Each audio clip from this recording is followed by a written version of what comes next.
Hello and welcome to the Dicebreaker Podcast. It's Friday. It's Friday, May the 6th. Friday be with you. Yeah. All you Star Wars fans out there, Star Trek fans, Star Frontiers fans, Stars in Their Eyes fans. Shout out to Matthew Kelly, my namesake. I will say, I don't know. My stream is just very delayed. I was worried we hadn't. No. It's always slightly behind. It's fine. I was just worried that It's all good. We're here. I'm Matt Jarvis. Hello. Thanks for joining us. It's a Friday. We hope you're doing well. I'm joined on this Dicebreaker podcast by two of the team.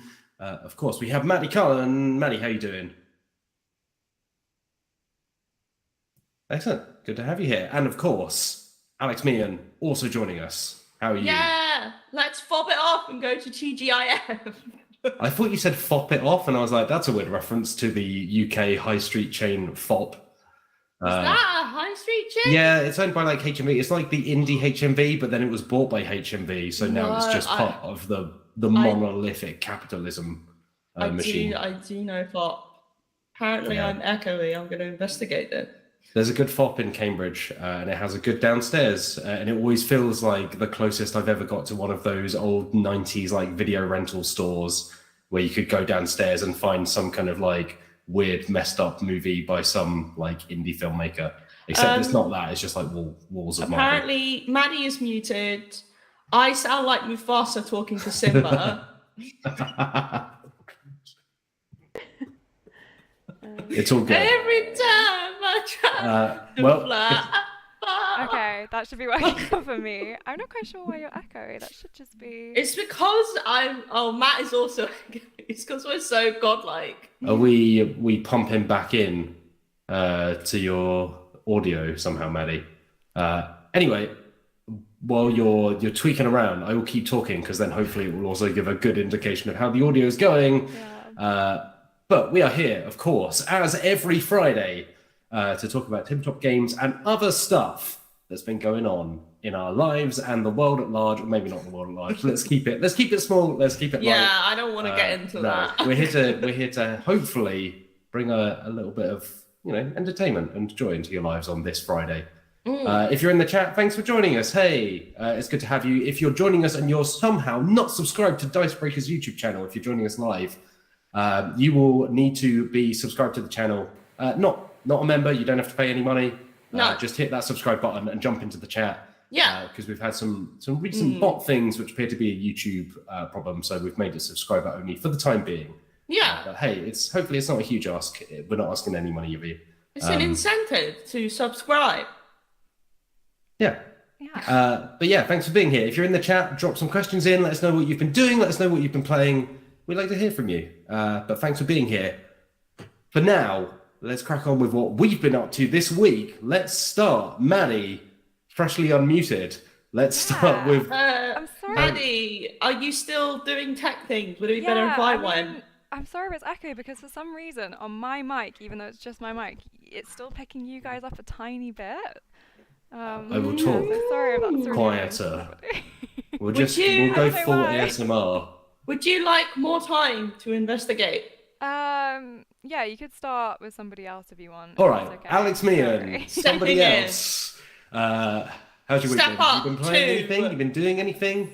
Step up to the streets. That's one of the ones of Channing Tatum in it, right? There are loads of... Oh, no, I don't know if he's in that one. I think he's in the original, right? Step Up. Oh, is he not in Step Up to the Streets? The best titled Step Up film.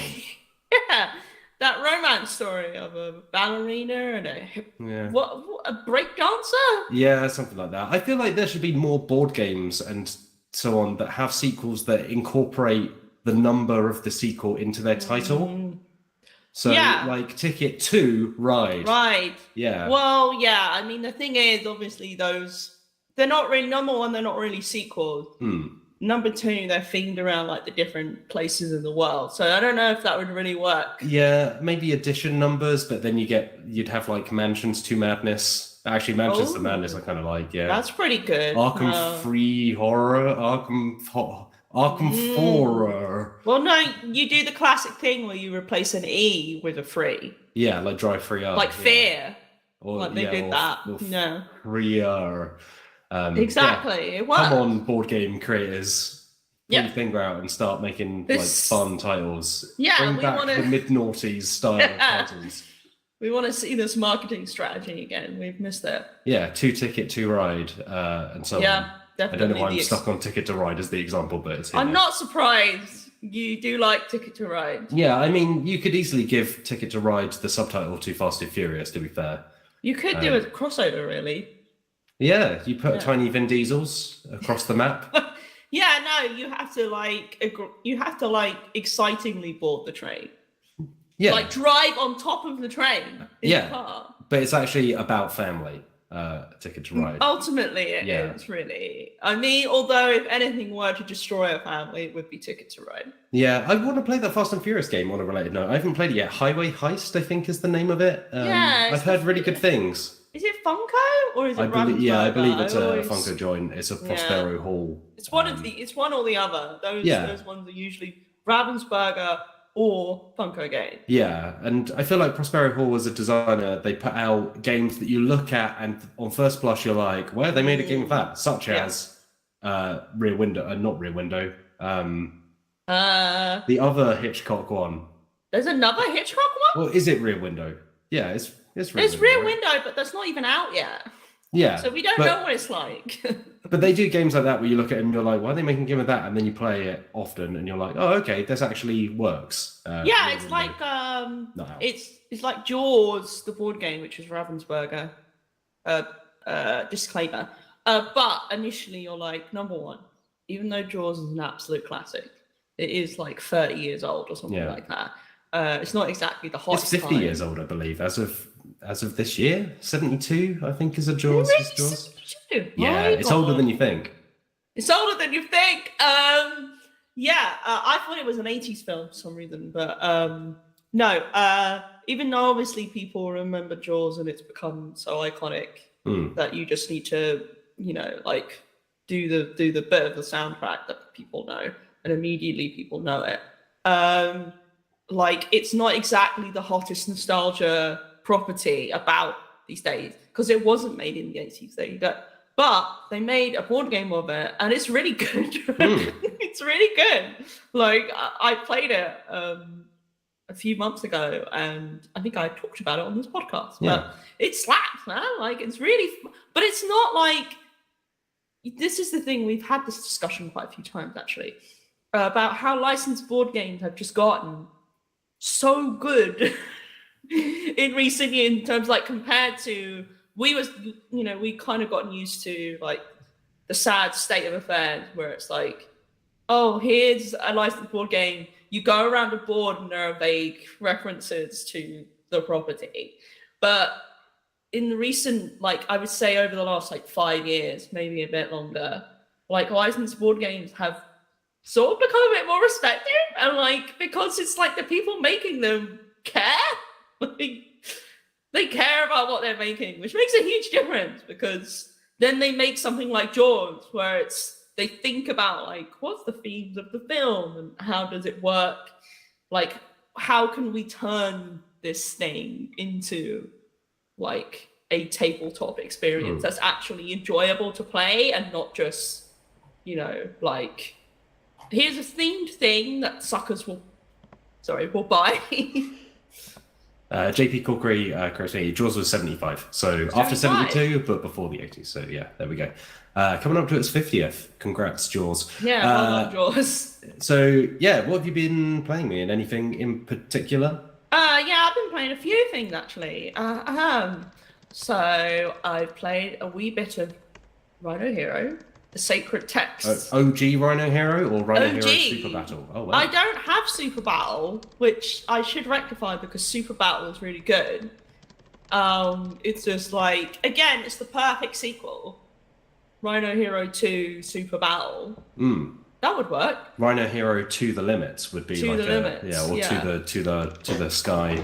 To the skies, because you're building the house. Well, the house is flat skyscraper to the sky. I should have Super Battle because it's basically Rhino Hero but more intense.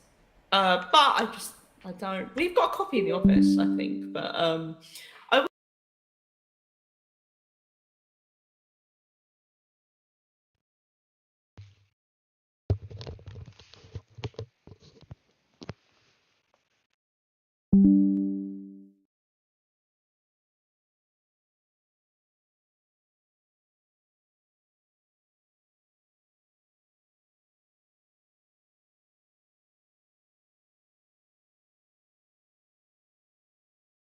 I played a bit of Rhino Hero and it's very exciting. I played it with some new people and it's always fun to watch that. Yeah. So for folks who might have joined or listened to Dicebreaker after we all audio is gone. Oh no, you've lost me. Well, the echo stopped. I'm gone. Oh, we're back. All good. So for folks who might have tuned into Dicebreaker a little after because we went for a Rhino Hero stage early on. Do you mind explaining what Rhino Hero is? I feel like we should. Oh my goodness. Run through. I will look through the sacred text of Rhino Hero. Yes.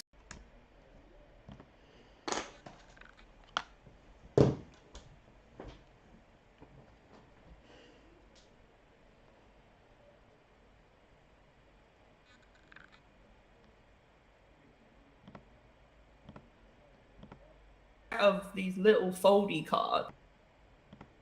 The idea is that you take turns to play one of your cards from your hand, and these cards are actually like roof cards. And I'm gone again. No sound. I'm gonna wait until it comes back.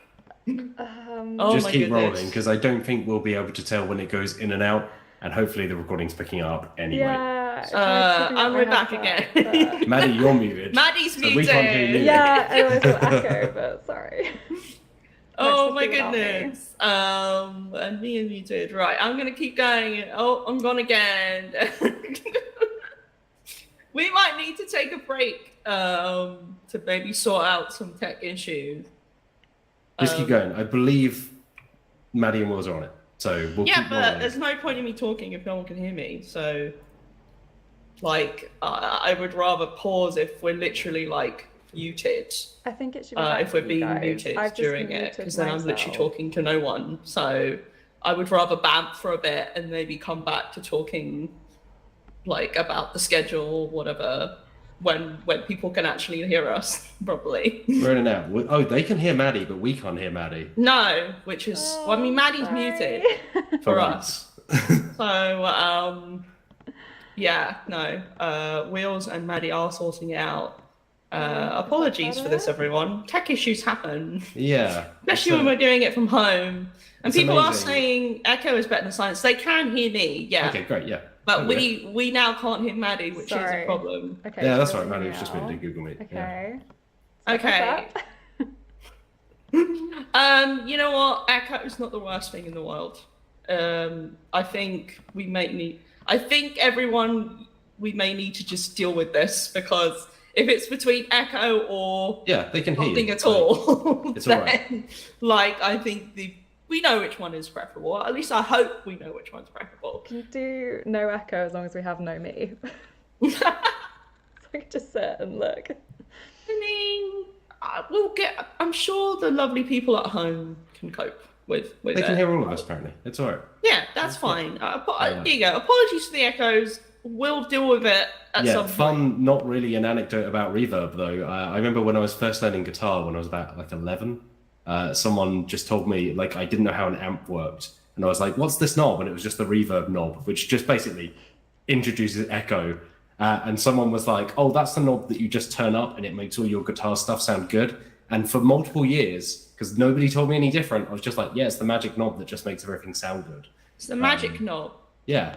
I love that. You just whack it up and it fixes everything. It just makes you sound like, I'm going to make a oh my god, why have I forgotten his name? A Jim Henson style film called The Magic Knob.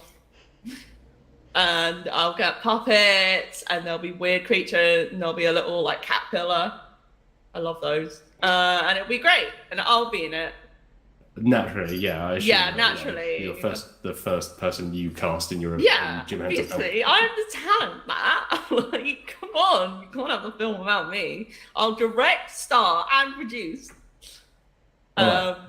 Back to Rhino Hero. I'm going to start from the beginning of the explanation of Rhino Hero because I'm worried that people didn't hear some of it. So it's quick anyway. So you've got a deck of cards, and the cards are also roof tiles, quote. And then you've got like wall cards that you fold. And the idea is that people take turns to play a roof card, but before they can play it, they need to build the walls. So you've got like a bottom starting card, and then you place the wall cards like, I don't know how to describe, I'm not very good at describing shapes, but it's like they're standing up. So then you can balance the roof card on top. Yeah, they're kind of like an open book, right? Like Yeah. Sideways view. Exactly. And then you balance the roof card on top, and then that roof card will have a little pattern on it that the next person needs to follow with the wall cards to try and place them there, and then place their roof tile on top. So it's a dexterity game, but you're basically, it's like a mixture of, you want the tower to get really high because it's fun like that, but also you want someone else to mess up so then you don't lose. So either someone wins when they manage to play all their cards from their hand, or everyone else wins when someone topples the tower. And I've rarely seen someone manage to get rid of all their cards. It's hard, yeah. It's hard, yeah. It's not easy. It's much more likely that the tower's going to topple. But it's just a really visually, like, you can watch someone play this game and you know exactly what the deal is, basically. And then you've got this little standee, Rhino Hero, the hero himself. And then sometimes you have to, like, pick him up and pop him on top of the different roof tiles. And sometimes you have to move him. And that's always, like, a butt clencher. Yeah, he's like surprisingly dense. Yeah. It's quite a weighty little, it's like almost like a meeple thing, right? Yeah, it's like a little meeple, but he looks great. And he's the Rhino Hero. But yeah, it's great. And the other thing I really like about it is that the wall cards have like little illustrations on them because it's meant to be like a flat, like someone's house. And they're really cute. There's like one of like a little dog like peeking around the curtains, and there's another one of an elephant brushing its teeth, and I just love that stuff. It's just so charming. Haber makes some good games. Yeah, Haber, like German game publisher, all their stuff comes out in yellow boxes, which I don't like because I hate the color yellow. But they make some really good games. You're liking yellow. Yeah, but I will make an exception for the Wu-Tang Clan. Yeah, I think they also did. Is it called Barrel of Vikings or? Yeah. Valley of Vikings. The Valley of Vikings. That's it. Thank you. Not Barrel of Vikings. The team have played in the past, and they seem to have a lot of fun with it. But then they also make games like that Dragon Egg one that Johnny really hated. Yeah, I think that won an award though. I think that was like a. The thing is, you're of a certain age, like under 4. They primarily make games for children. Yeah, but like some. God. They primarily make games for children, right? So obviously you've got to take that into account. Yeah. So they're not the most complex games. No, but then you get something like Rhino Hero that's good for all ages. Rhino Hero Super Battle. Nice. Yeah. Rhino Hero Super Battle slaps. It absolutely slaps. I think they do that animal stacking game as well, right? Animal Upon Animal, which is a fantastic name for a game, because it is just slightly euphemistic in like a weird way. Yeah. Like, Animal Upon Animal is like a weirdly awkward phrase to say out loud, but I like it. I don't see what the problem is. You just get a sheep and you put a cow on top of it. Yeah. A pig. That's nature. So yeah, I played some Rhino Hero. I love that. I played a lot of Bananagrams. Okay, so you're on the Bananagrams. I call it Bananagrams. Like, I feel like there are. No one says in this part of the world. No one says banana like banana. You're either like accentuating the banana or you're accentuating the anagrams. There's no middle ground. You're either a bananagrams person or you're a bananagrams person. And I'm going bananagrams all the way. Well, I'm a banana person. So. Yeah. Look, there's no wrong answers. It's just Two correct answers. Look, bananas are great. They're full of potassium. If they get too sweet, you can make them into banana bread. I refuse to eat an overripe banana. It's disgusting. Oh, they changed. They're like a totally different fruit, like a whole new thing. We've talked, Maddie and I. Yeah, we had a whole chat about this. Yeah, when I was young, my parents used to turn around, but I refused to eat the bottom of a banana. So my parents used to flip the banana around and put it back in the skin so that I wouldn't realise. And then by the time I got to the bottom and realised it was the top, too late. Oh, a traumatic experience for young Matt. So Bananagrams, for those who may not know, is a very simple word game where, firstly, let's say the most important thing about it. I can see Matt about to jump on top of that. No, I really like Bananagrams. So like, no. But I've not mentioned the most important part of Bananagrams, which is the happy salmon effect. Yeah, which is the tiles come in a little banana bag. It's so cute. It's a little felt bag that looks like a banana. Yeah. And you open it up, and then you take the little tiles out, and it's basically like speed Scrabble. Is how I describe it. So you get all your tiles out of your banana, and then you put them all on the board, and everyone takes, like, depending on the number of people, but it's about 15 usually. And then you obviously turn them over, and then everyone has to try and create a little Scrabble board with their tiles. So, like, how you play Scrabble, where you put the tiles together and try and make words, and then connect those words with the letters in the words. And then once someone has managed to use all the tiles they have, they yell peel, and then everyone gets to draw a tile from the pool, the remaining pool of tiles, and then you have to try and turn that into a Scrabble board. And basically, once all the tiles are gone, the first person to use the last tiles that they have is the winner. But it's speed Scrabble. It's very fun. And I'm ashamed of myself. Because as a woman of words, I suck at Bananagrams. I just get really stressed. Yeah. And then I'm like, how do I do this again? How do I do words? What are words?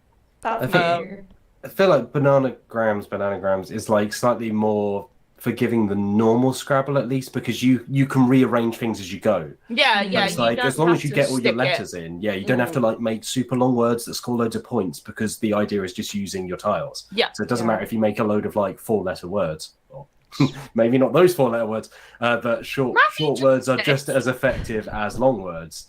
So I feel like there's a slight bit of pressure, but all word games, I think, have that pressure, which I like completely understand. It's like, it's a lot to think of just words on the fly using letters. It's stressful. The group I was playing with, this was like a meetup group that I'd not met before, and it was actually for language learning, which is kind of really fun for Bananagram, because it helps people think about, because it was a Japanese language meetup, we were allowed to use Japanese words or English words if we wanted, obviously written with Roman alphabet. Roman? You're not using like kanji, like romanticized. I'm not using. We're not using kanji because we don't have kanji tiles. But that was fun because the Japanese people who were there were like, it was helping them learn English, and for us English native speaking folks, it was helping us learn Japanese, which is a really fun sort of activity for us to do. But there was one guy there who was I'm gonna try and be nice and say competitive, but when you're kind of struggling a little bit and you're trying to use your brain and you're a bit stressed about that, it's not great to have someone there kind of like making you feel even more self-conscious about trying to make words and be smart. So don't do that.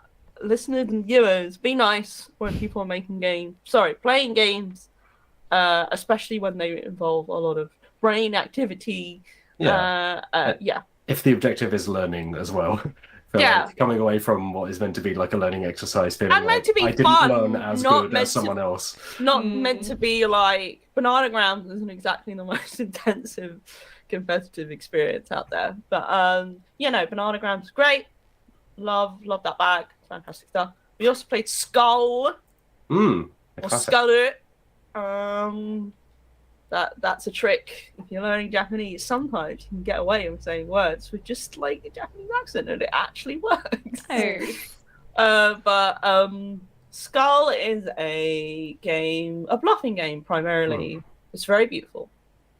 And it is a game where everyone has a set of coasters. You could play it with beer coasters, technically. But you have a set of coasters, and one of them is secretly a skull.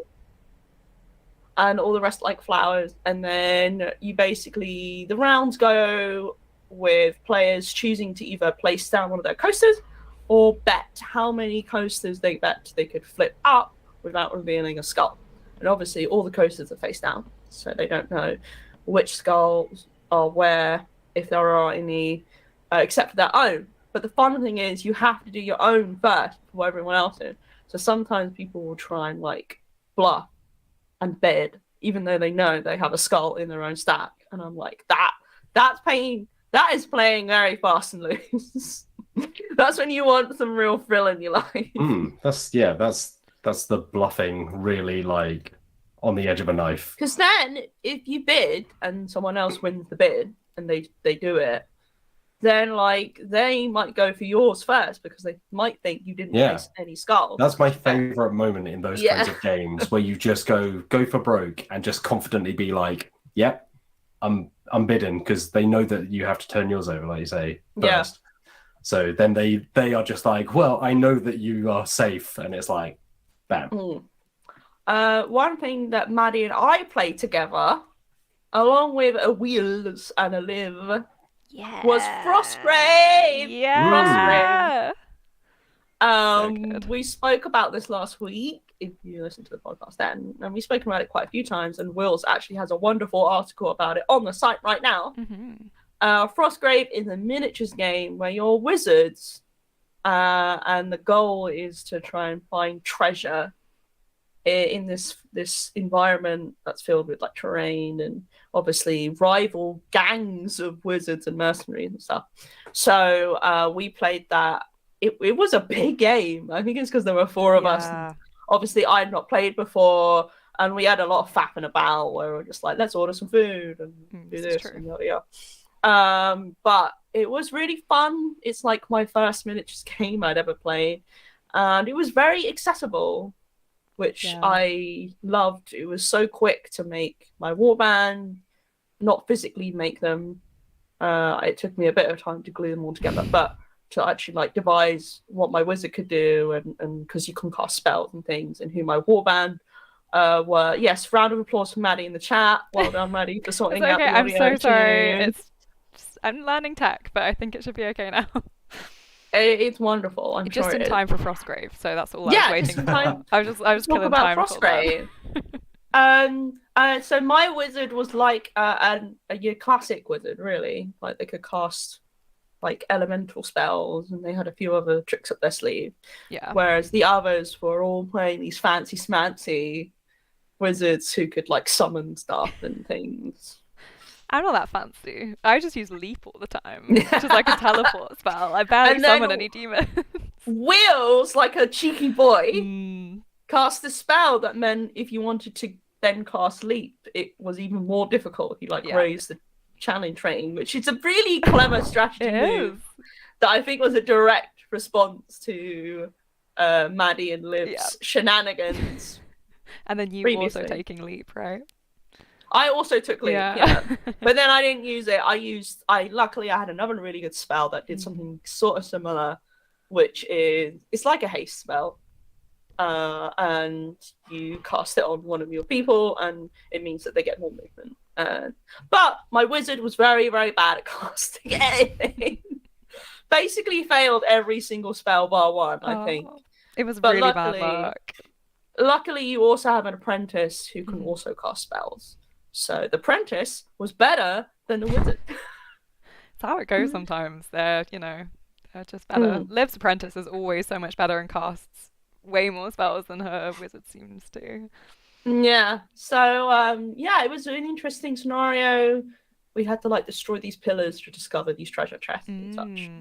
And chaos. It was chaotic. Yeah. And why is that? Why is that, Maddie? Why? What happened in the game?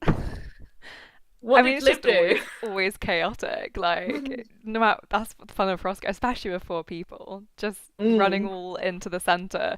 Because normally you have little treasures spread out across the map, whereas we all had to go into the exact same space, like, Yeah, you know, the really carnage. close to each other. Yeah, there was a lot of murder. And then Liv, every time you pick up a treasure, you have to roll a die to determine whether a monster spawns.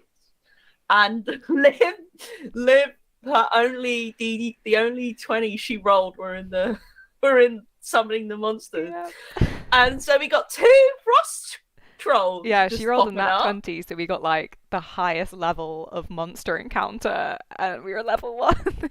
Incredible. Yeah. So a frost troll appeared behind Maddie, and then one appeared behind me, and I was like, "Oh no!" Horrid. Everybody run! Everybody run away! But that was fun, and yeah, I enjoyed it very much.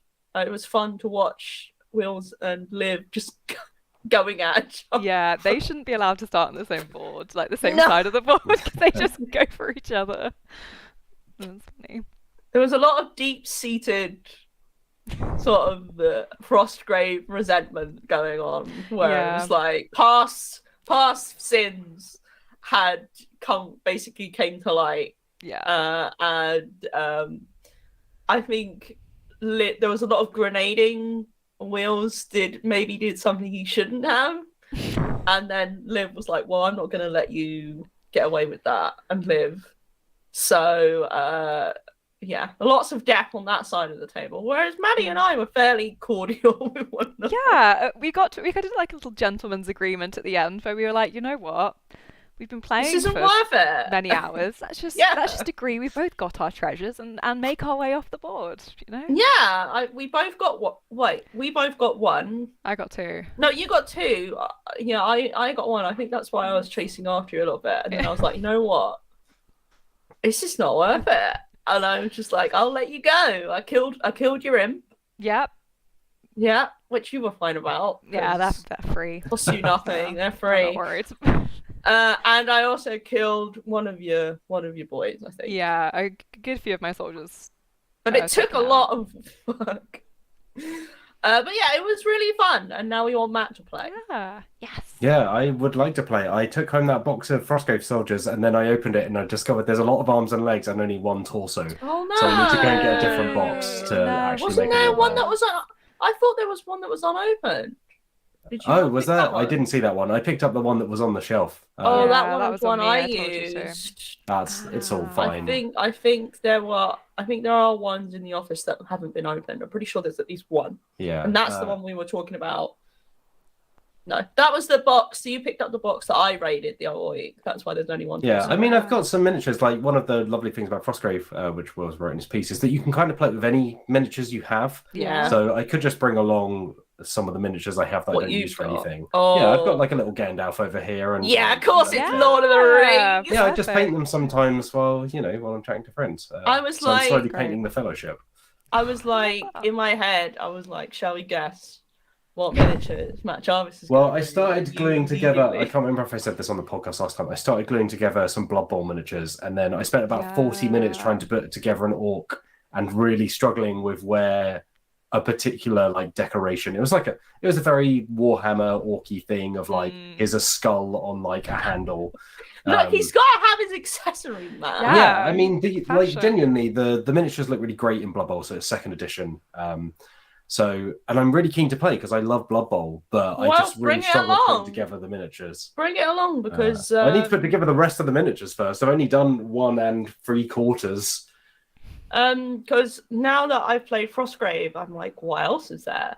Like, I don't think I Yeah. ever really want to touch Warhammer proper because it scares me. Warhammer proper, as someone that used to collect it back in the day, was always better in concept than reality. I mean, I'm talking 15, 20 years ago when I was playing a lot, but I always preferred the putting things together and painting them to the actual playing. That's all I do. I have so much Warhammer, and I'm like, do I do anything with it other than paint it? No. It's like, It's fine. Maddie, you do little tea parties. I paint them all in You're pink. like, you're like a Mr. Orc. I make my Would little you like- dolls, And then would you like some more chamomile tea, Mr. Ross? Yes. And I use them for other stuff, honestly. And then you're like, yes, please. I would like one of those shortbread cookies as well. I love painting my dolls. I love my Warhammer dolls, and no one can stop me. In your org, and you've got it like sat next to a Barbie or something. Yes. Oh boy. Maddie's Warhammer tea party. Members video coming soon. It is I kind would of watch that. the thing that I really love about Frostgrave in concept, though, is like, and those kinds of games, is that they let you just use miniatures you have, because great. there are so many games that I have miniatures for that I don't play because partly because of the job and partly just because of the nature of it. I'm just jumping between games. So something that's just like, here's a rule book. Just use the stuff you have. Like you can buy the official stuff. Like we were sent some stuff by North Star, which makes the official miniatures for it, but you don't need them. You can just kind of pick up the rulebook, which I think is like 15, 20 quid as a PDF. It's cheaper than that. Yeah. So it's just a set of rules. It's not a massive tome. And then you can just play. I will say you do need terrain though. But you can make that out of paper if you want to. Just cardboard. Like we just used cardboard and like bits of like Lego sets we had. Like as long as you have stuff to like hide behind and like climb over, that's all you really need. Like, it's got kind of like almost a zine filter where you can throw a load of stuff together, and it's perfectly like that's how it's designed to work, which is very cool. We've mentioned it before, but Gaslands is the other one I'm itching to play because that just lets you use Hot Wheel cars or other small cars in a similar way, where it's like you don't have to buy and put together miniature cars, you just pick up toy cars and use those. So I think I'm just I'm into miniatures games that one aren't entirely revolved around just killing like the other enemies, like units.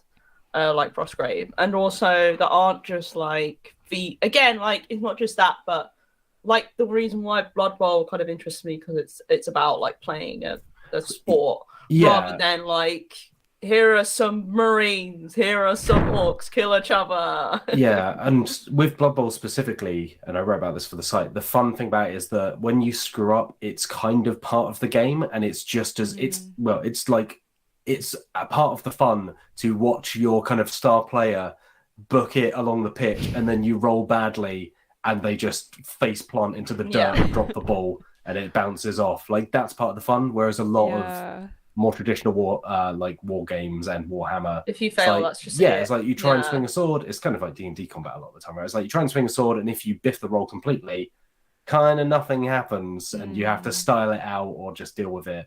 And you can spend multiple turns shooting at nothing and just sinking bullets into the ground. So watch this space. Dicebreaker are going to be playing more miniatures games, which is great because we've not really done it as much as we'd like to, I think. And it's just, like, trying to find there are harder time things to do when you're not together in person as well. Like they really do rely on. I mean, they're pretty much impossible to do, like if you're not in person. So luckily now we can. Yeah. And finally, just to mention, because this is important for work. It's for work, man. Important work. I recorded a lovely video yesterday for the members. So if you join Dicebreaker Plus, you'll have access to this. Where I played Resident Evil 2 Remake. I've spoken about this on the podcast previously. But now you can watch me play it and yell and have a generally bad time. Because honestly... it's funny because before I recorded this, I was like worried because I was like, oh, I'm kind of stuck and I feel like that's going to be really boring for people to watch me just wandering around the game and not really know what I'm doing.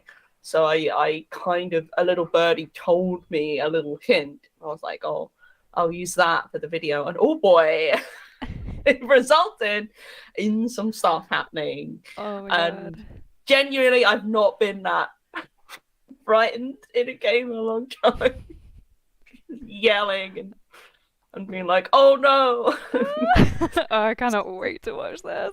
It's quite an experience. I think at one point the words "oh you bad man" is they are uttered.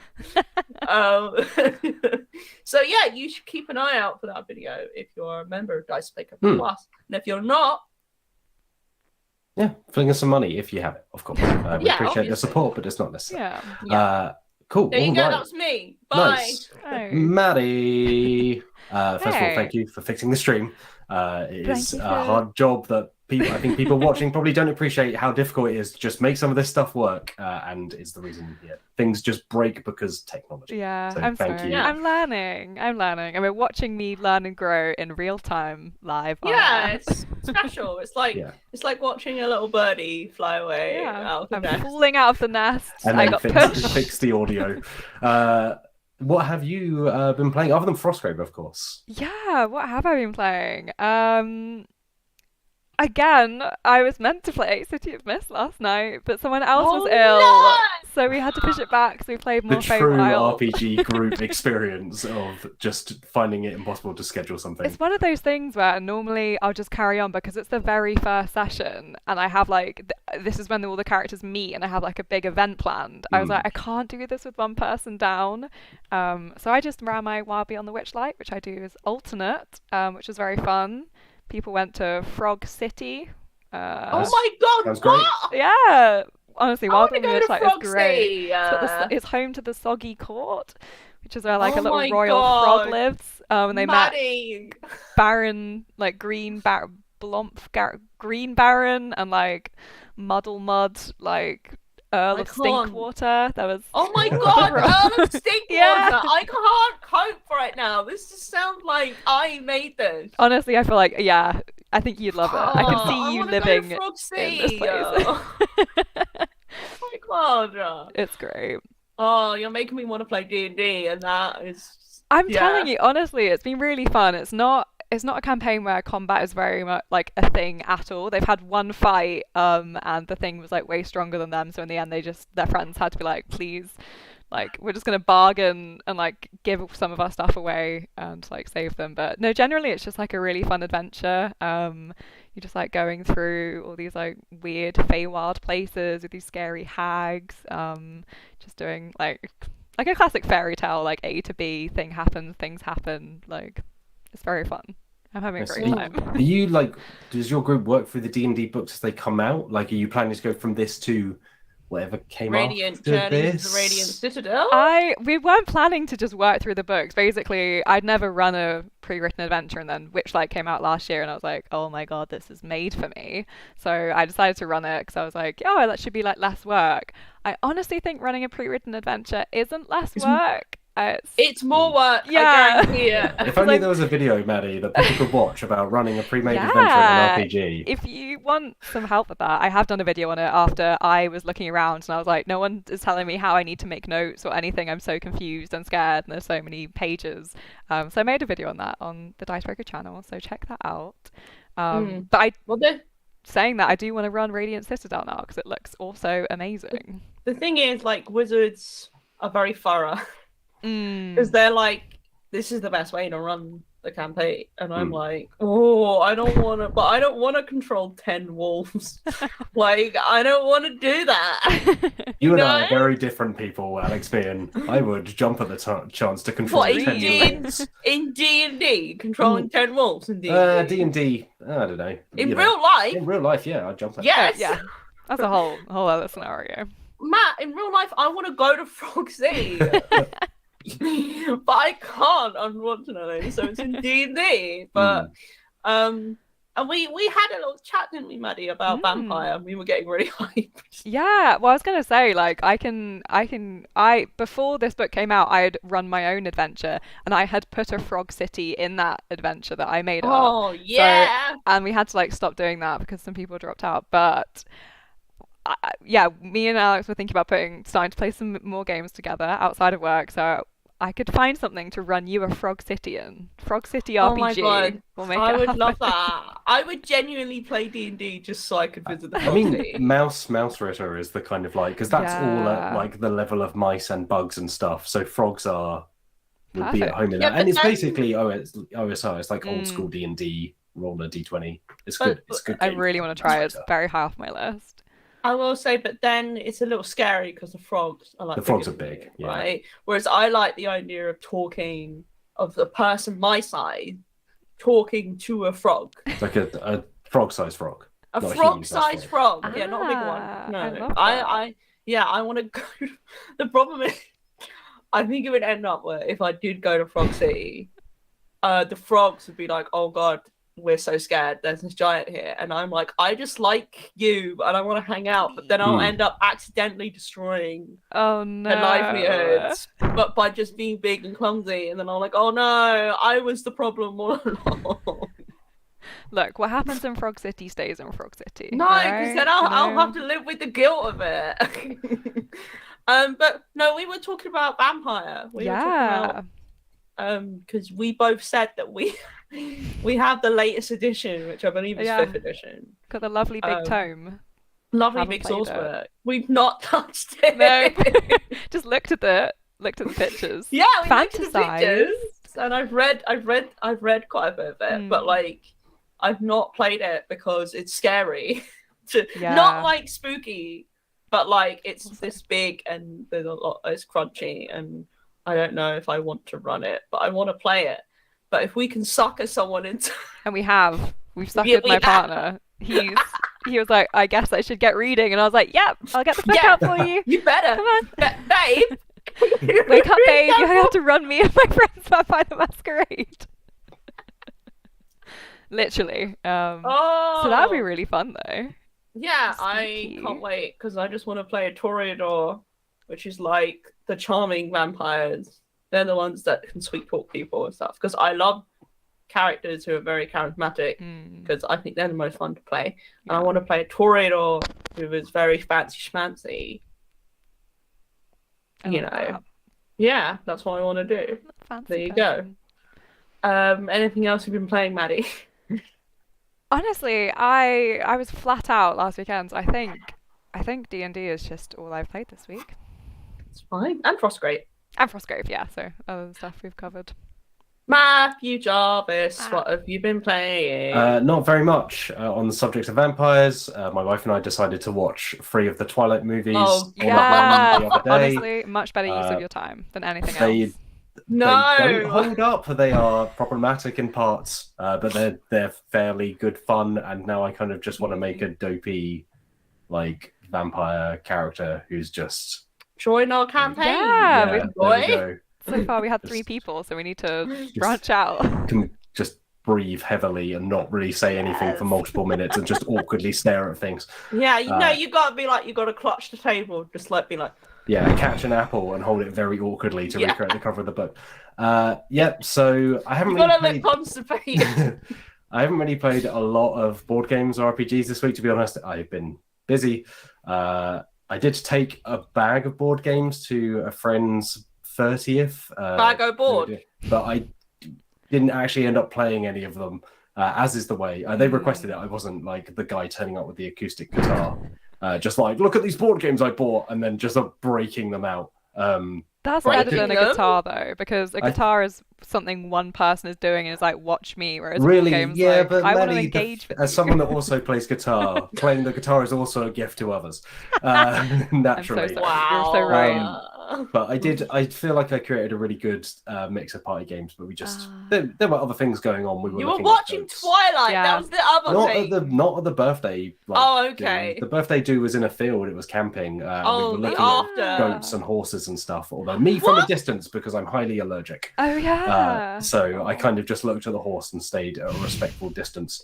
Man looking at horse. But if people are wondering, my kind of go-to party games were Happy Salmon, of course. Skull was in there. Fruit Punch, which I've written about for the site, which is very good. We played that. Banana. Yeah, it's very good. I like it. It's BTS approved. I also took along, oh my gosh, what else did I take that was a good party game? Now that I'm trying to recall my recommendations for party games, I can't remember them.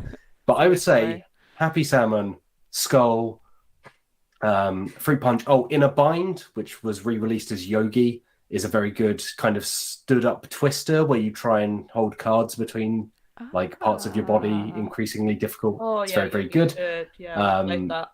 Yeah, so if you're going to a birthday party, whether it's in a field with goats or just somewhere else, those are some of the things I would recommend. I have to say the chat is absolutely popping off right now. I've got to mention some of these things. Max Fun says, I'm a Ventru at heart. That's a good choice. I like Ventru. Nice. They're natural leaders. Baddie Wrongleg says, quote, anyway, here's Ticket to Ride. I am yet to take Ticket to Ride, but I feel like Ticket to Ride is the acoustic guitar of party board games, because it's not really suitable and it's only benefiting you. And Angel Beat says, respectfully looking. Yes. Presumably a reference. Man, The best way to treat horses, you respectfully look at them. They are majestic creatures. Yeah. I like horses, I'm just very allergic to them. Yeah, they're fine with that. Outside of that, I did play a little bit of Batman Everybody Lies. Oh my god. Everybody Lies. Which is the Batman version of a modern crime board game. Oh, yeah. Which has a much better subtitle than that. I like Detective, so for those who don't know, it is a board game where you solve a series of cases. You use an app on a computer or a mobile device, which is essentially like a police database of evidence. So the physical board bits are about managing your time as you move between locations, because you only have so much time to solve the case. And then you will plug file numbers into the app and it will display things that you need to know and that you can draw kind of evidence out of. So it's based on that system. Another game that was based on that system, which came out last year, is Dune House Secrets, which I've not played. I want to play it. So, It's got Timothy Chalamet in it. Yeah, they introduced some kind of tweaks to the formula where it's about managing your political allegiances in a very Dune kind of way. Whereas Batman Everybody Lies is kind of back to basic detective stuff in that you are cracking a case. You are not Batman. You are Vicky Vale. You are Catwoman. Vicky Vale! My God. Harvey Bullock and someone else that I can't remember. You're not Batman. You are working for Jim Gordon rather than Batman. Okay. You can go and chat to Batman, and What? he Just says, in his cave? sometimes in the Batcave, sometimes just out and about, I think. And he goes, go and visit this number card, and you go, okay, thanks, Batman. Thanks, B. Yeah. Thanks, Mr. B. Cheers, babe. So it's mostly like a story-driven game. You read cards, they will give you some details of the story. I will say up front that we played the prologue, which is shorter than the main cases in the game. It's kind of designed as a tutorial. We also played it wrong, to be upfront. We forgot to read a crucial thing and then got stuck, and we're like, we don't have any further leads to follow. To the point where I then emailed the publisher and was like, help. And they said, have you done this? And I said, no, I haven't, thank you. I was quite embarrassed because it was my silly mistake. But yeah, the bit of it I played so far, it seems like a detective game. You follow the leads from cards. You kind of have to draw your own conclusions between the evidence. What's new in this one is that, at least to me, each character has a kind of unique ability and objectives. So as Catwoman, you might be like trying to find out the connection of a particular person to the case. You can choose whether to keep those secret or you can say them out loud. And they kind of sit alongside the main solving of the case. So yeah, I think what I've done of it so far, it seems pretty good. Detective, for a game that relies a lot on story, the writing was a bit here and there.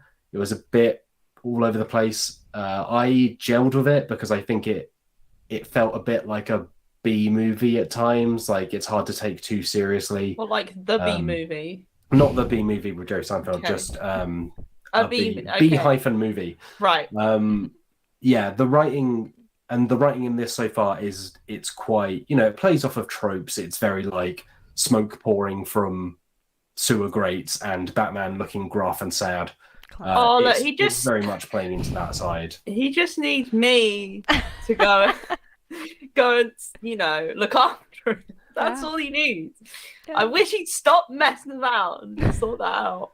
But yeah, it seems like I'm looking forward to playing more of it. I liked Detective, and there are 3 cases in this. I think each one takes a couple of hours to do. So, then if it's anything like Detective, they're not highly replayable. So you're looking at probably something like 6 to 12 hours for the whole box.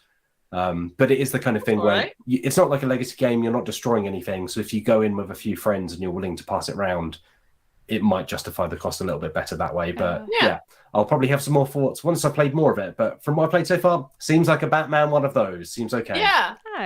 Not final impressions just yet. Have you encountered Calendar Man or not? Calendar Man, I have not encountered. Like I say, we're only in the prologue, so it's kind of your typical stuff like Falcone's involved and Batman's he's always involved. At one point, the Joker pops up in a way that is not like it. not really a spoiler because it is right in this short prologue tutorial thing. And it's basically like you go to Arkham Asylum and there's like this weird thing where to do another lead, it's like you lie and say that you're here to interview the Joker. And then the Joker turns up and you kind of just like ignore the Joker and walk off. And it's like, it's very odd and kind of funny in a way that I don't know if it's meant to be funny. Yeah, like I'm gonna cut the Joker to his core. Yeah, one of the most dangerous supervillains in Gotham, and then you're actually no, I'm not here for you. Yeah, it's like just hanging up on the call before he can even finish the punchline. It's pretty brilliant. He's got it coming. So yeah, that's Batman. Everybody Lies, at least so far. Like I say, it's a very, very small amount I've played so far. It's out on the 19th, I think. So I'll have some more thoughts ahead of that. And who knows, maybe we'll play it on the channel, and maybe we'll have something special when we do play it on the channel. We might be, yeah. We might be playing it next week, and we might have some copies to give away. Oh no, I thought the special thing was going to be we had like an acid thing to push someone in. No. If the people do not vote get on who we get pushed in vats enough anymore. Yeah, they changed that in that Joker movie. They just made him like, I don't know. He's just a crime boss now. Yeah. But no, as Matt and Maddie said, we will have a copy to give away. Very exciting. We'll have multiple copies to give away. Multiple copies? My God! Yeah. So tune in next week. I think we'll be playing Thursday, and it will be spoiler free. I think we'll be playing the prologue. So you know, there'll be reason for you to play the full thing. All right, other than that, I haven't really played any other board games or RPGs, to be honest. I bought a copy of Old School Essentials a little while ago, actually based on Maddie's video, which is very good and is up on the YouTube channel, because my group, which previously played Pathfinder and Monster of the Week, were looking for something new to play, and I was like, that game sounds cool, I'm going to pick up a copy, partly just because it sounds cool and I want a copy of it, even if we don't play it. So yeah, flicking through it, I really like the look of it and the sound of it. I'm not the world's biggest D&D fan, but I kind of like the very back to basics, like brutalness of it, I guess. Yeah. Like I don't like a lot of admin stuff in my RPGs, but I do kind of like you're going to get hit and you're going to lose like 3/4 of your health points because you are a fragile human being made of squishy blood. So yeah, squishy blood. I'm looking forward to it. I haven't really done a lot else. I've played a bunch of Yakuza 0. It's fun. It's got great writing in it. I might play Mahjong in that at some point because Mahjong's in there and poker. So I think Wheels has it as well. So maybe we'll do that for a members video. But the other day I was just like, maybe I'll just play Mahjong in Yakuza 0 a bunch. My copy of Betrayal arrived. It arrived a little bit beaten up. It kind of got lost in the post, I think. But I'm looking forward to playing that. You should go and watch/read Mian's review because I'm excited to play that game. Betrayal is a great game. Yeah. Speaking of B-movie stuff, it's very much a B-movie board game. Yeah. It knows what it's going for. It's messy in all the right ways. Wei Han Lim says, will there be costumes for next week's stream? I wish. Not currently planned. But we need to get. I want to get a Harley Quinn costume. Yes. But like Batman the Animated Series Harley Quinn, not like Suicide Squad Harley Quinn. No. Yeah. When I was here's a fun Matt childhood story. When I was a kid, I went on a holiday with a very close friend. We were probably about 5 or 6 at the time, and we had one Batman costume between us. So we took shifts in who could wear the Batman costume when. We had like a rota, and it was like, okay, your rota as Batman is up. It's time for me to be the Batman. You're the Batman now. To be fair, that's very good of you for sharing. Like, did any of you be like, I don't want to give up. I don't care about the rota. We were very structured about it, you know. Yes, so there you go. Once again, shapes more of my understanding. Yeah, how you became the man you are today. Nothing says a youthful childhood like abiding by a rota. A rota of fun. Aranja 4 says you could at least wear a lot of black eyeliner. Matt can rock. Oh yeah, I did wear. I wore eyeliner and you did, and nail polish. In fact, for my friend's party, and it was good. It's been a while since I wore any of that stuff, and I'll say I killed it. Yeah, we could just smudge a load of black eyeshadow. Yeah, like smoky eyeshadow around our eyes. Yeah, and then just talk really. Yeah, if you want to see how that looks, go to my Instagram. Tune in. All right, and for those on Anime Check, one of you my group are currently watching Evangelion again, and I am up to Stone Ocean of JoJo. Moving on to news. All right, let's do some quick fire things. That Blade Runner RPG is on Kickstarter, and it's making a heck of a lot of money. Yeah. Yeah. I'm tempted, I have to say. Yeah, I want 3D that have a pretty good hardcover track book. record as well. So, they did that Alien RPG, which is pretty good. Like, does some really interesting things. Nice. I want that hardcover book. It looks pretty, and I love Blade Runner, so I'm very tempted. Oh, Yeah, part of me wonders whether people are backing this because it's Free League, and therefore, they've made some pretty good RPGs. Whether the majority of people are backing it because it's almost like a Blade Runner art book. There's obviously some intersection, but I always wonder with this stuff, kind of like the Avatar Legends Kickstarter. yeah. Like, how far is it going just based on the fact it's Blade Runner? Blade Runner is okay. So this is rough estimations. I reckon Blade Runner is not as popular as Avatar, just because. You reckon? I reckon it's not, because Avatar 1 is more recent. Therefore, this is Avatar: The Last Airbender. Yeah, this is Avatar: The Last Airbender. James Cameron's Blue People. No, not James Cameron's The Blue only People. RPG I care about. Give it time. They're making a lot of those films. They will. Yeah, I just think more people, because obviously Avatar: The Last Airbender is a more recent property.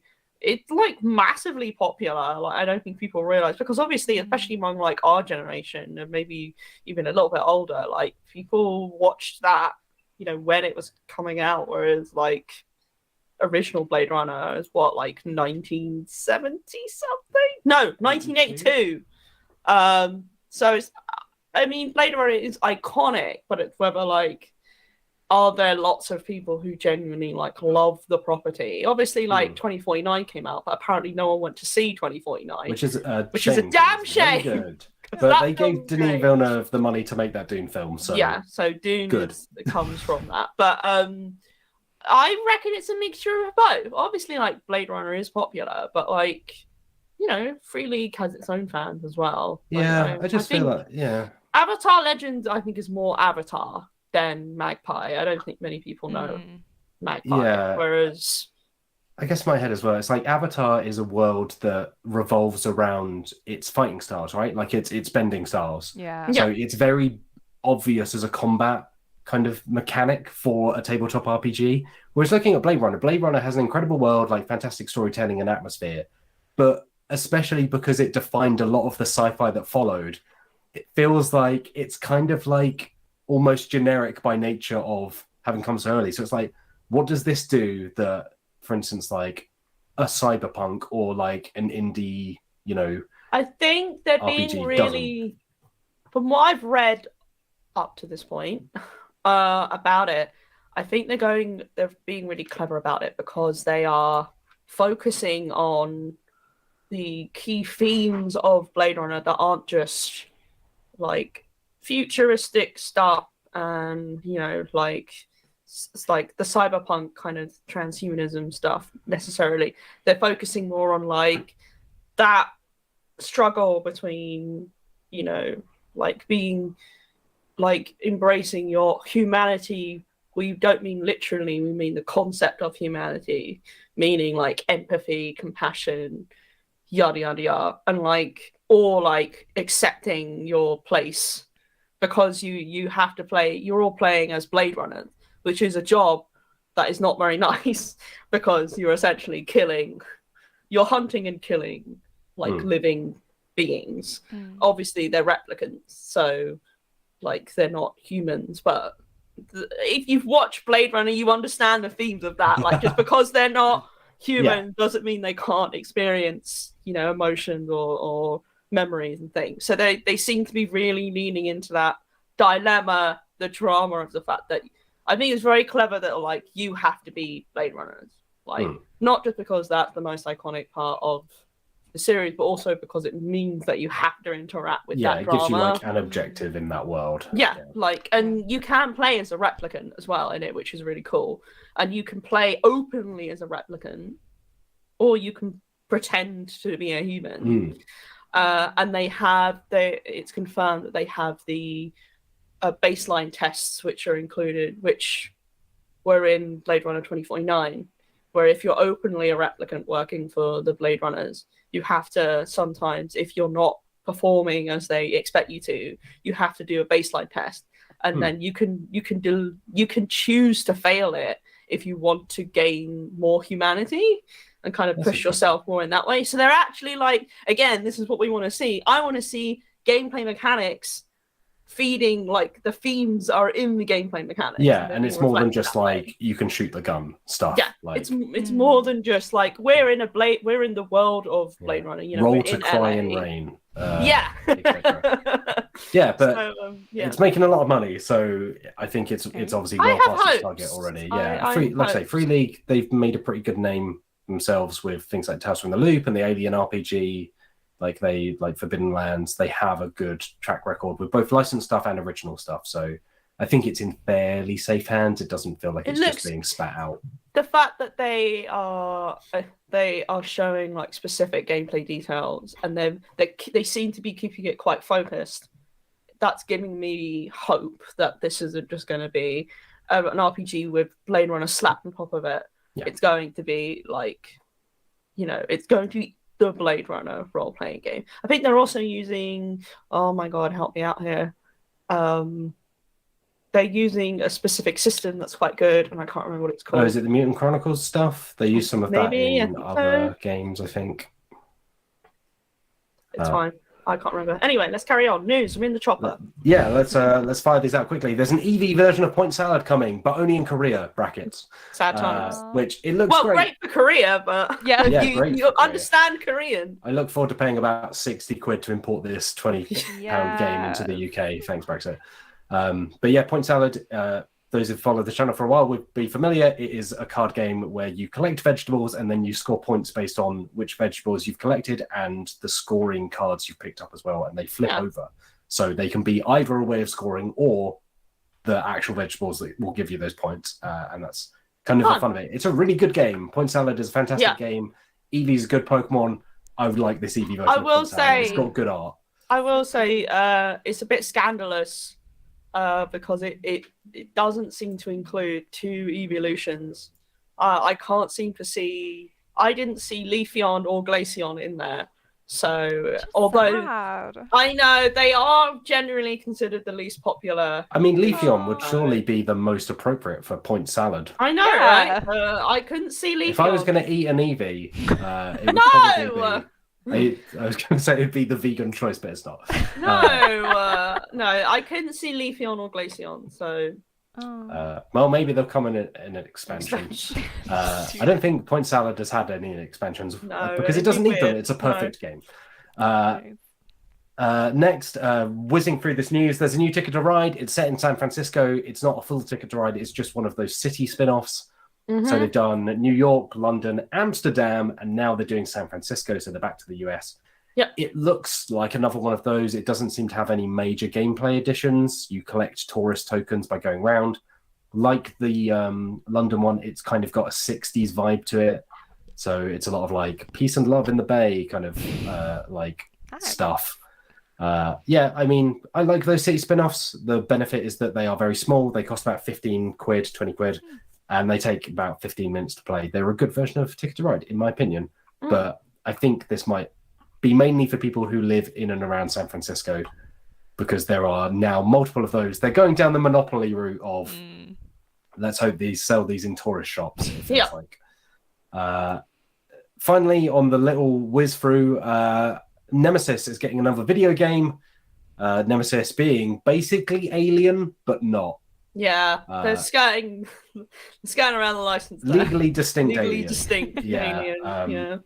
This game seems fine. It's like a multiplayer Nemesis. One of those... So it's Nemesis Lockdown specifically, which is like the spin-off title from Nemesis, and this one is a direct adaptation. So it is the board game in video game form. But apparently there is another video game called Nemesis something, but that's more of its own thing. Yeah. I'm kind of intrigued. I haven't played Nemesis yet. I would like to. It looks good. You know what? Like it looks like there's some money in it. Like a lot of board game adaptation video games look a little bit like they've been made in the back office of somewhere with like 100 quid or something. But like this one looks like they put some money into it. So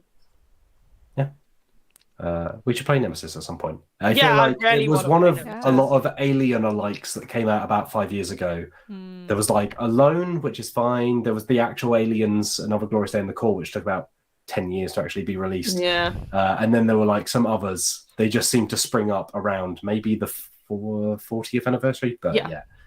Nemesis seems to have been one of the ones that's people survived. remember. Yeah. People speak highly about it. I think people generally like it. Make Alien Isolation the board game, you cowards. Yeah. Right. It's good. Next, quickly on our news tour, Magic the Gathering is putting out a secret lair called Pride Across the Multiverse, which is in support of LGBTQ plus communities. Half of the profits, I think, are going to the Trevor Project, which is an organization in the US, I believe. And yeah, like a lot of the Magic the Gathering secret lairs, it's kind of a limited run of cards with alternate artwork. So in this case, in universe queer characters, and like generally thematic celebrations of queer ideas, queer content, the queer community and LGBTQ plus individuals. So yeah, there was some kerfuffle around this initially because the announcement and store pages were locked in LATAM countries, but they've now been unlocked, and Magic kind of put out a fairly statement that was kind of like, we've unlocked them, without saying a lot about why that was initially the case. But the fact is they're now unlocked in countries such as Brazil. So yeah, these will be out actually, I imagine next month, right? Because Pride. Yeah, I believe they're open for pre-orders now, so I think they may that run would make for sense a little while. Yeah, to come out in June. Secret lair stuff. Yeah, I don't love the idea of secret layer stuff because it's very much like, oh, if you don't get these now, you never will. And it's like the FOMO stuff of Magic. Yeah, and you're missing out. obviously sometimes they can be pricey. But I mean, like, Pride is a better thing to celebrate than like The Walking Dead or something. Yeah, So mixed things on like big corporations doing this kind of thing, but also better to see it than to not support it than not. Finally, there are some classic. People got very upset when I use the word classic to refer to Pacific Rim as a classic action movie. It's like a decade old. Matt Jarvis, you're riling up the nerds. It's a modern classic. I don't actually know what you're doing.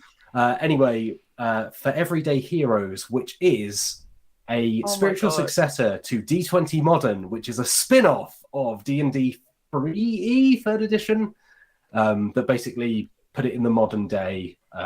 So Everyday Heroes is not a D&D game officially, but it is like a spiritual successor of that. It's compatible with D&D 5e, and it is getting 8 official campaigns that are based on, directly based on official adventures based on 8 action movies, which are Rambo, Escape from New York, Highlander, Total Recall, Universal Soldier, The Crow, Pacific Rim, and Kong Skull Island. Yeah! Right. Everyone loves Kong Skull Island. I've got some comments. Big love for that. Okay. The Crow is hilarious.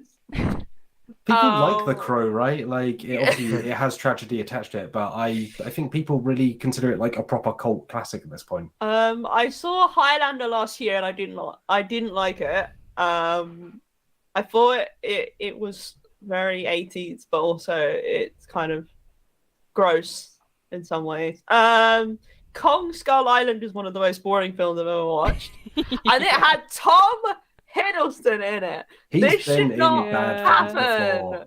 But what I'm saying, how dare you, sir? Take that back. You know what you're doing. Don't you dare say we don't have time for it.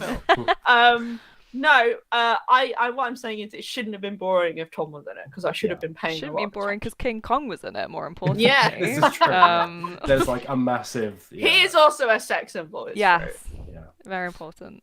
It's an interesting selection. There's 3 from the 80s, there's 2 from the 90s, and then 2 technically from the Millennium, although that depends on how you feel about Kong Skull Island being defined as like this century rather than last. But yeah, so they're calling this the Season of Adventure, and they will be compatible with D&D 5e, so you don't necessarily have to own Everyday Heroes to play them. Obviously, they are designed for that first and foremost.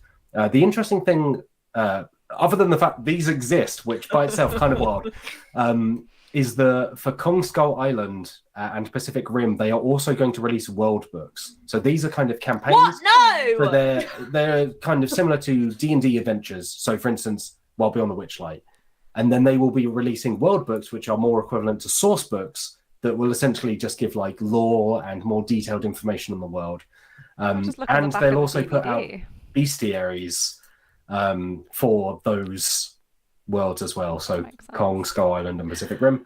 And they've said, so Evil Genius Productions, which is the publisher of Everyday Heroes and these books, has said that, quote, other premiere franchises may also see the world book treatment, but they did not go so far as to saying what those might be. We continue to see licensed role-playing games just spewing out.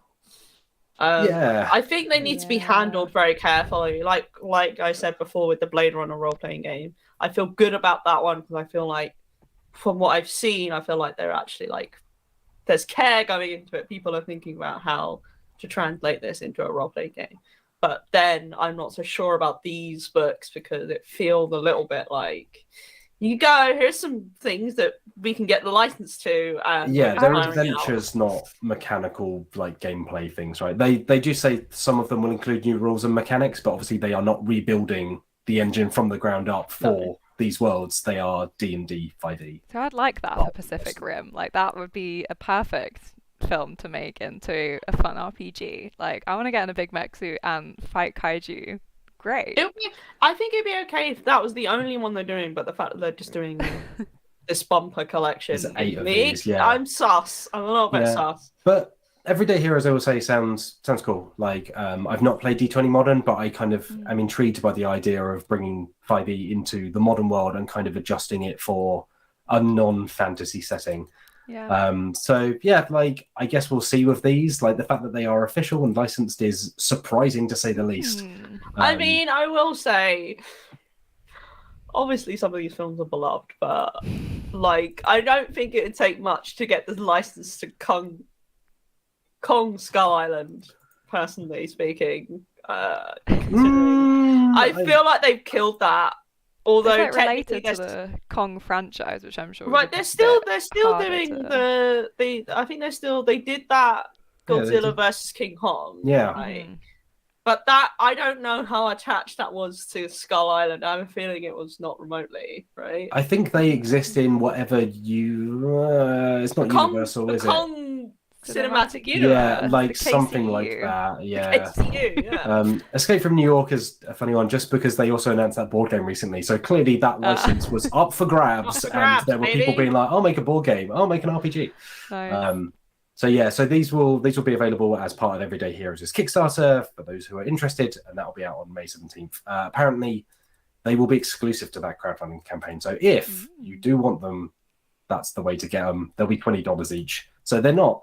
That's not too bad. Loads of money when you consider what's a D&D adventure book, like 40 quid, 30 quid. Yeah. So they're a bit under that. They're about 100 pages, and they'll be out winter 2023. So yeah, we'll see with them. It's a weird thing. I didn't see this coming, but okay. No.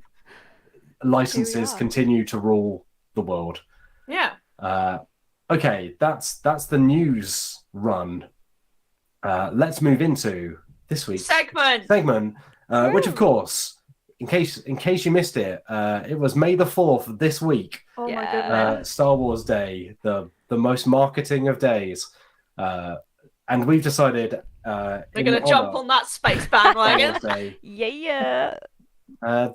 We should chat about Star Wars characters in role playing. Because there've been a few Star Wars RPGs over the years. I don't know if you guys tried it, because I'm desperate to try one of the Star Wars role-playing games, but I haven't. No, they re-released the old, like, I think they were based on D&D rules from the 90s. They put them out a few years ago for the 35th anniversary, something like that.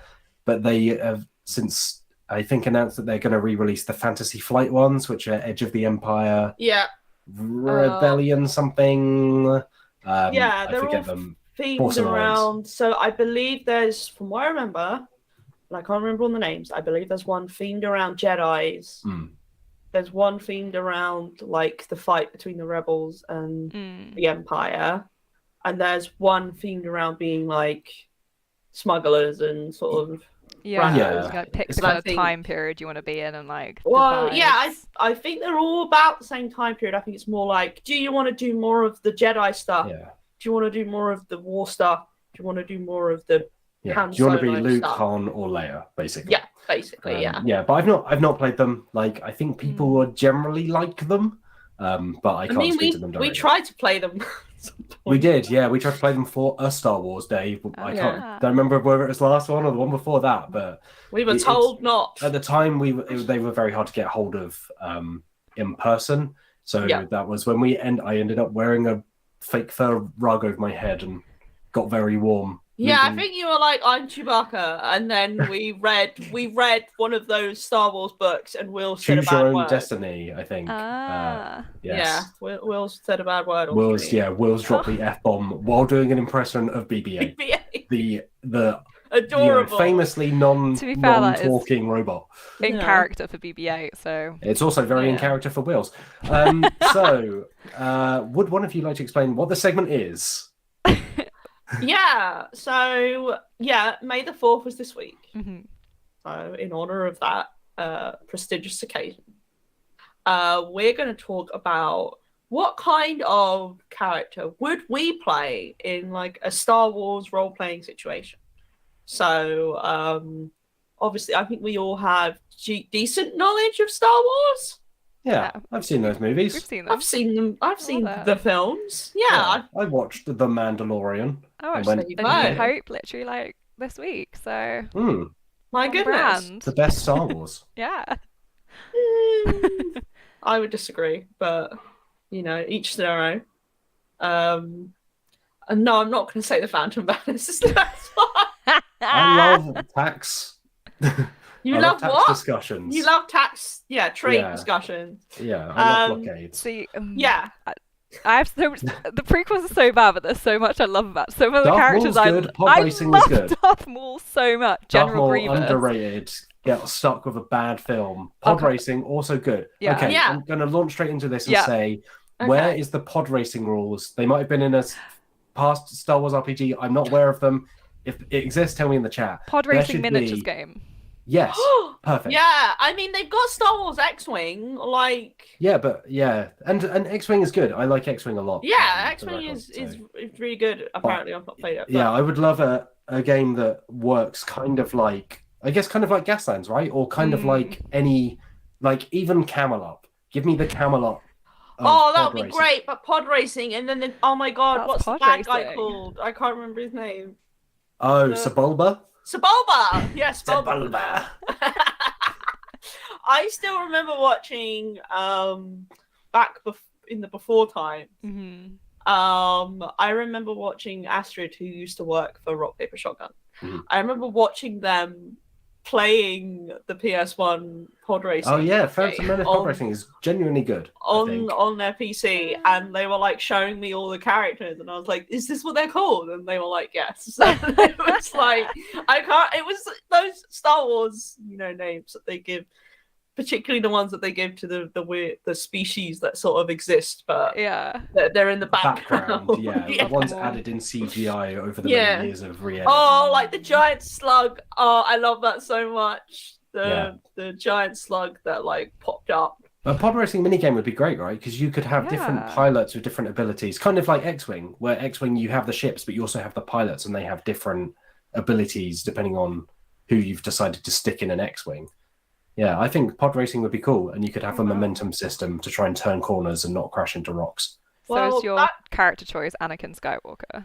I mean, that's yeah, great. but unfortunately, that's I guess not- I'm led down the aisle. I mean, Anakin has the most. I'm not going to say the best, but certainly has the most character arc in those films. Yeah. True. Don't get rid of A them. lot of ups and downs. Yeah, but I guess Palpatine A also roller there, coaster. but Palpatine just. Yeah. Look, Power. Palpatine's in those films. Palpatine's living his best life. It's so true, you know?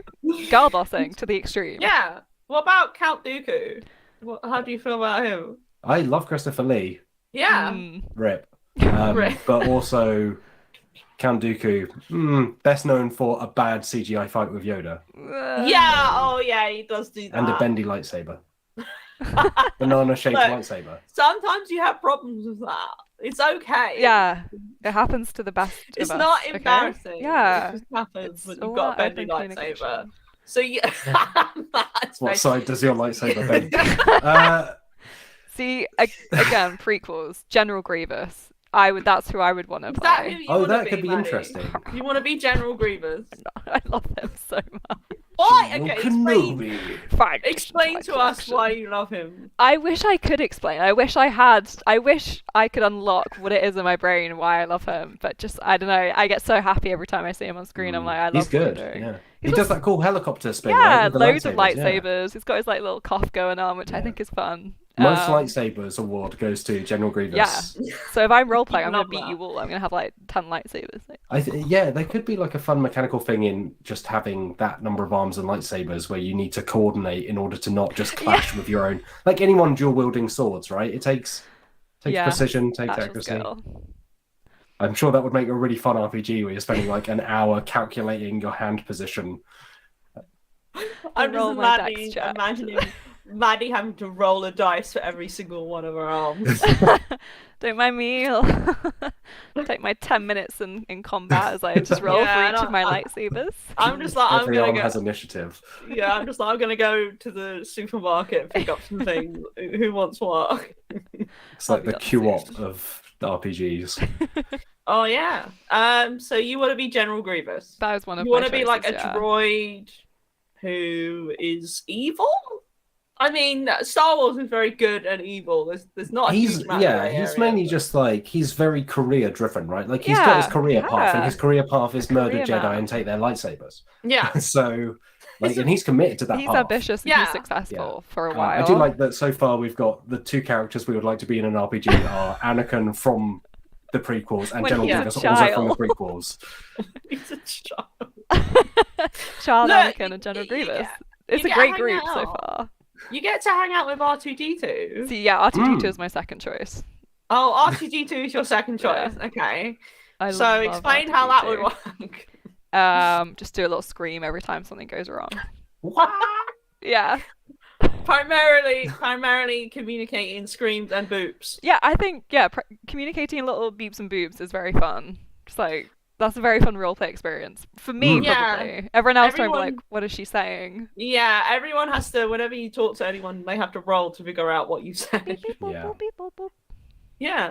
Or you could even do the bloody J.R.R. Tolkien roll and just write your own droid language, although that probably exists somewhere. Oh, no doubt someone has translated Yeah. R2D2's beeps and boops into something. So Maddie, you don't want to be queer icon CP3O then? R2D2 is just way more fun. Like, I think obviously together they're a great duo. They're a dynamic duo. If I could yeah. play Yeah. with those two, great. but- Okay. Two of Oh one. yeah, that would be fun. fun. Yeah, like dual character. You've kind of like is C3PO kind of like the summoner, and R2D2 is like the familiar kind of thing. Yeah, I honestly feel like oh, it's the other way, that the other way around. Sorry. Oh, that's fun. Yeah, I mean, personality-wise, I think R2D2 is definitely like He's cheeky. they Yeah, drive. they are cheeky. They sort of drive the kind of, everything they're that's small the is like, agency. Yeah. They Yeah. drive things, Hmm. whereas CP3O are so much like, oh, I'll go along with this, I Ooh. guess. Yeah, maybe someone it's- make a solo RPG where you are just in that escape pod at the start of A New Hope, and it's the time between leaving the blockade runner and getting to Tatooine. Yeah. And it's just you and it's just C3PO and R2D2, and they're just having a conversation. Indie RPG designers, hit me up. Let's make this happen. Please, I want to play. Yeah, the journaling game of those 5 minutes or however long it takes. Batty Wrongleg says, how about R2D2 with 6 lightsabers? Oh my god. He does that thing where he yes. fires it out of the top, right? Or it does that thing where it fires. At one point, it fires the lightsaber out, and then someone catches it. Yeah. Yeah, so be maybe nice. it's got unlimited lightsabers inside. Just My churns them goodness. out like a pest Yeah. dispenser. Summer bendy, yeah.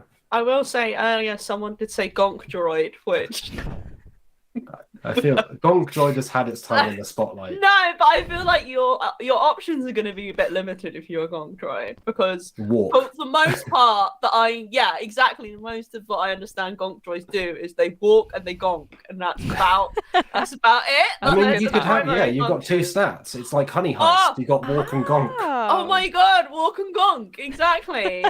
Gonk and Droid. I feel like right now we're playing like 3 different RPGs. Yeah, Like, we've got 5 like, different this is about games pub right racing. now. Not sure what I'm doing, and then we've got walk and gonk. You're just like vibing with General Grievous Yeah. and Yeah, R2-D2. like a Gonk- dating sim. I Droid guess, time, maybe. yeah. Look, gonk droids' lives can have meaning. I Yeah. think that's the challenge, really, of being a gonk droid. Although they would have even less, ability to communicate, because all they can say is gonk. They don't even get the beeps and the screams. So, I think Matt already knows my choice. What do you think I'd pick, Matt? Alex Meehan, is it Salacious Crumb?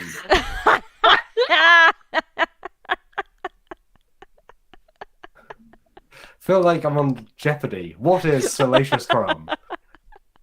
Just Alex. Look, Salacious Crumb is the best character in the Star Wars universe. Why did I not instantly know that's what you're going to say? I can't believe I didn't think that. I'm just thinking he's iconic, right? It's true. Like, Iconic is clearly a word that can be applied in so many situations. look, he was so good Only to icons. that they retconned his death in the comics. Okay, they were like, we can't let him die. He's too good. He needs to appear in other things. For the sake of the audience, can you please explain briefly who Salacious Crumb is? Please, briefly. I know that you have much to say on the topic. He's got a long and storied history. Salacious Crumb. I'm trying to remember what his species is. I think it's like a monkey something. But he's like a little guy who lives in Jabba's palace, and he hangs out with Jabba, and he's just Jabba's hype man. Like he laughs a lot because He's the Flavor Flav to Jabba's like Chuck D, yeah. Yeah. He laughs a lot. He laughs at Jabba's jokes. He says jokes himself. Yeah. And he's just a sort of spot of. And at one point, I think he's like attacking one of the droids or something. I can't remember. Oh yeah, Angel Beat says he's a monkey lizard. Yes, he is. But official species. He's just he's just a happy guy, and I just want to be a monkey lizard who hangs out with like a crime boss of some sort. Yeah. Is it like a Blades in the Dark style? You plan your heist with Jabba, and then Salacious Crumb heads out. This is the sixth game we're making, which is like a Blades in the Dark style RPG where you play like one of Jabba's hench people. I will be playing the monkey lizard. Let's not beat around the bush. I will be playing Salacious Crumb. Crumbs in the dark. Crumbs in the dark. Yeah, and you got to help Jabba prepare. I love this. You got to do Jabba's dirty work. Yeah. Because Jabba's not going to do it himself. No, that's not what he's about. No. He's a delegator. Yeah, he's a Hutt. That's his species. He's Jabba the Hutt. He's not going to be doing that himself. No. He's going to he delegates. Not when you've got Salacious Crumb on payroll. Like, Like, we really got to justify this crumb budget. It's like, what should we say? the crumb budget goes to him being a hype man. Like, he's just giving everyone good vibes. He makes his money back in seconds. Yeah, he does. He really does. He's great. Or I'd be like, and we were talking about this the other day, I'd be like Max Rebo in the little band that plays in the cantina. Yes. And he's just vibing. he has this little ball that he's playing. For people who don't know who Max Rebo is, he's like a little blue guy. He looks like an elephant a bit.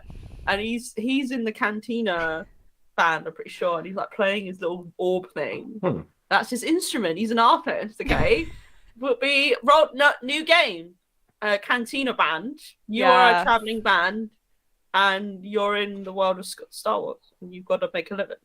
That'd be so fun. I would love that. Like, I've always Yeah. wanted to do the whole, like, you're a band of bards traveling around in D&D, but this is, like, better. Yeah, Angel Beat says the Jizz Whalers. as Yeah, I they- believe that is what Yes. the canonical reference playing to jizz. Star Wars jazz Yeah. is they call it jizz, which is unfortunate. Yeah, it'll be called. It'll be called. Well, let's have some gin. That's the game name. Featuring match. George match Lucas really made some choices, you know? Some Yeah, fun yeah. I choices. mean, it's a rich, storied lore, Yeah. the Star Wars setting, where apparently he couldn't think of another name for a jazz-like musical style other than jazz. It's perfect. Here's a solo RPG idea. You are a Sarlacc. Oh, Is that the name of it? I love that. Yeah, you are a Sarlacc. Yeah, Sarlacc is the big thing in the pit, right there. Yeah. Yeah. Yeah. The Sarlacc is the big wormy guy who lives on the planet where Jabba's palace is. Mhm. Because Boba Fett spoiler alert, Boba Fett gets thrown into the Sarlacc pit. Spoilers. No, he doesn't get thrown. He sort of dodgily flies in there, I think. Yeah. Although they retcon that as well, I'm pretty sure. But yeah, Sarlacc's just like the chat is like people are saying jizz.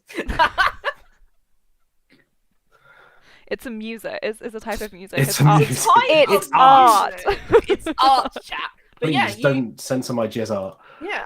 Angel Beat says 1,000-year Sarlacc. Yeah, you are a Sarlacc. Yeah. Your life is just you sit there. Oh, that's many, good. Yeah, many years. using the love that. 1,000-year-old vampire system.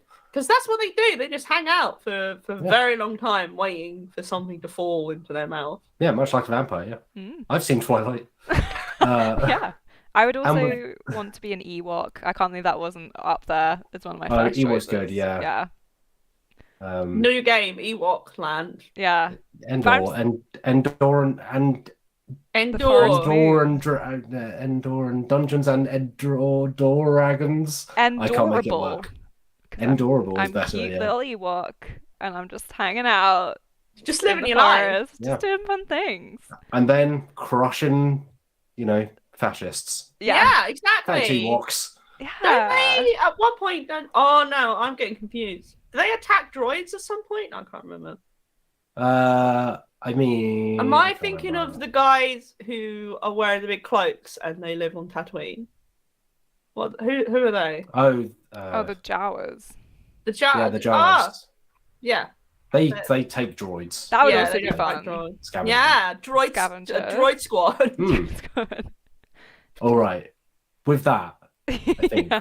we have come to the end of this week's Dicebreaker Podcast.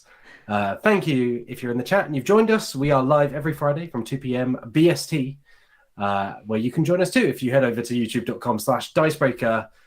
And we can also, of course, be found on dicebreaker.com. But for this week, thank you, Maddie, for joining us. Thank you. And sorry for all the audio issues. Thank you, people, for sticking around. Really appreciate it. Thank you for fixing it all. It's like you had the hardest job to try and be entertaining while also fixing complex technical problems. What a hero. Yes, so thank you. Thank you for pulling us out of that. Alex Meehan, thank you also for being here, of course.